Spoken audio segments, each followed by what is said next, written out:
are the Alpha and Omega of all of our believing. If you are the Alpha, give us a new beginning, because you are our beginning. Because you are the Omega, give us the end the violence in our streets. That is why we are here on one accord to get a new beginning with the end of what is currently happening.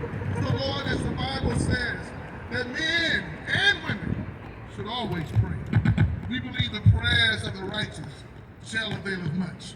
But Lord, we believe also that faith without works is dead. So as we have people speaking today, we pray for a solution-based conversation.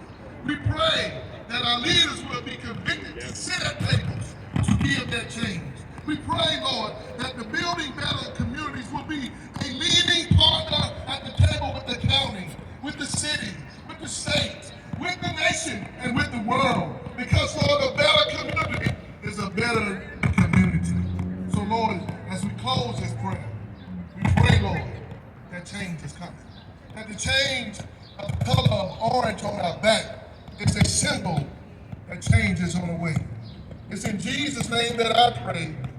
We say all on one accord. Amen. Amen. Amen.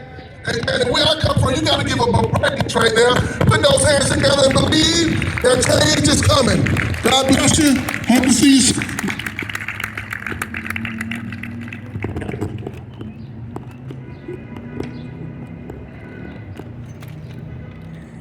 Dr. Aaron Bishop, thank you so much. We appreciate those words of wisdom, as well as that prayer, of course, that would help uplift and inspire us. Because when we gather three or more, he's present. And of course, even though we may be small in number, but if each of you take all the information that you gather here today out into your community, each one teach one, and maybe we can create that change without that remote. Thank you much, brother.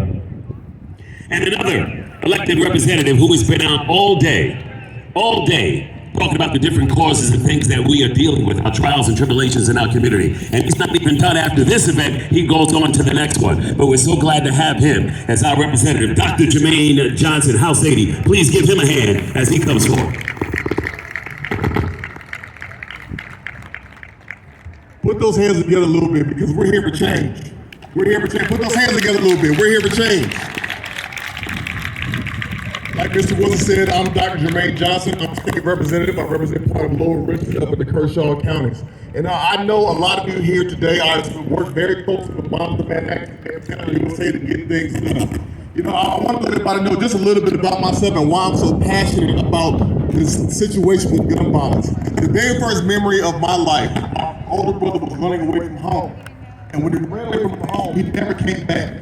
Because when he ran away from home, the person who actually helped him to run away from home is actually the person who murdered him. He shot him in his back, and that was the very first and only memory of my life, my very early childhood life. And at that point, that became a passion for me to make sure young people didn't have to deal with these trials and tribulations, these situations that they're going through right now today. So I have been a passionate fighter against gun violence going on in these communities. You know, I got a phone call last year about a double murder in my community. And I went up to the apartment complex where the individual had just been murdered the night before.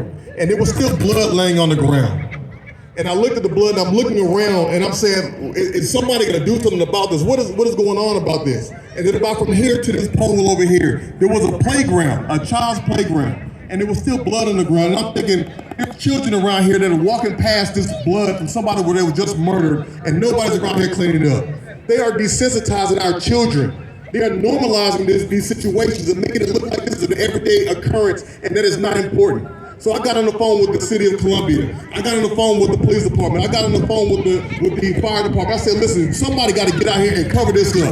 Somebody better get out here right now and clean this up. Get this stuff cleaned up right now, because you're not going to do this to my children out here. You're not going to do this. I said, if you don't do it, then I'm going to do it right now myself. They said, no, Representative Johnson, we're going to get out here. We're going to take care of this situation. We'll do it for you. We'll get it done. And I really became a vocal advocate to getting this stuff done. So I got with Moms Demand Action, I got with Every Town USA, and I said, what more can we do? What more can I do to solve this situation that's going on? Because every day I'm seeing another young person in my community die.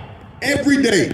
And I had a meeting with fathers who had been affected by gun violence. I had a meeting with mothers who had been affected by gun violence. And I talked to them and I said, give me some solutions. Help me fight for you. Tell me what's going on. And we hugged it and we cried and we talked about things that are going on. And one of the solutions that we had going out of that is one that I work with, the Moms of Man Action, and every time you go to stay on. And that's community violence intervention programming.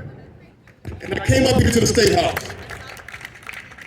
And I had my bill 4814. It's in committee right now. And they said, you know, we're not going to pass that. And then I came up with another bill, 4811, which creates a negligent storage law. And actually mandates people actually have to report their gun stolen if their gun is stolen in South Carolina. And that sat judiciary. And I said, listen, I can't let this thing die.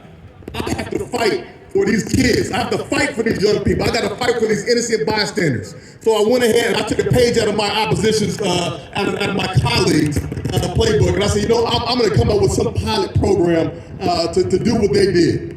And I created the community violence intervention programming. So I said, you know, we're going to create a whole new division inside of DHEC. And when I had that thing drawn up, you know, I went up to the well and I introduced this amendment, which would be a part of the budget. All right, and if anybody knows what community violence intervention programming would be, it would create a whole new division inside of DHEC. This new division would actually have a director and have board members that would be appointed from various organizations. And they would have money to allocate towards grassroots organizations to fight this gun violence going on in these communities. And when I introduced this amendment up there, the Republicans in the back of the room said, this thing is never gonna pass. You're never gonna get this thing done because we know when you say guns around Republicans, they all run and get scared. And they said, this thing is never gonna pass. And I said, you know what, I gotta have faith. I got a God that sits high and looks low. And when I went up there and I introduced this amendment, and I explained exactly what it was, and the vote came on the board. And I'm looking at the green and the red, the green and the red. Y'all, I got my amendment passed.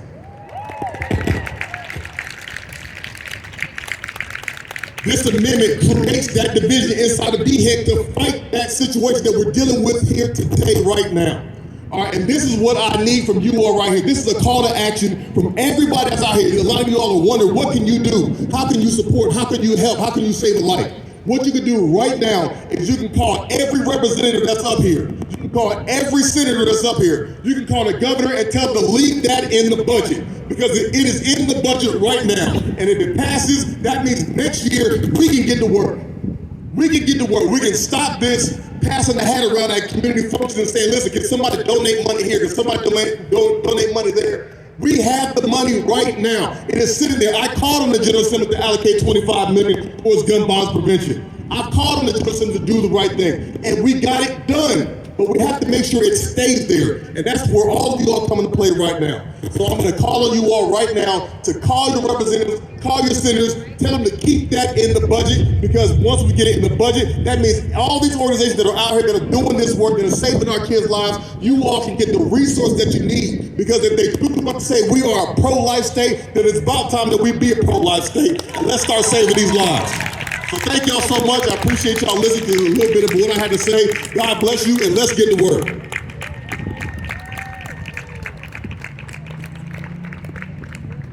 Dr. Jermaine Johnson, appreciate those words, no doubt about that. You know, I was just talking with Willie Kennedy just a moment ago, as of course, was talking about things that go on in our community, especially with our youth, getting desensitized. You know, here it is as parents, we have to make sure that we protect our kids. It's so important to do that. If the kids see us drinking to excess, if they see us cussing to excess, if they see us doing dirt to excess, how can we tell our kids not to imitate, not to do that? They see what we do. We have to make sure that what we do is a mirror, so that therefore they're going to grow up right. How can we tell them not to hang out with kids who are doing negative things, who they call their friends? Because as we all know, when kids are doing dirt, they bring another kid in who's just associated, of course he's going to start doing dirt as well. I could go long and long on this, but I'm not, because we have a great long program that's going to go forward and bring on forth from law enforcement, Columbia Police Department, Richland County Sheriff's Department, and FBI. Who's speaking? There's no name. A representative from Columbia Police Department. Is that it?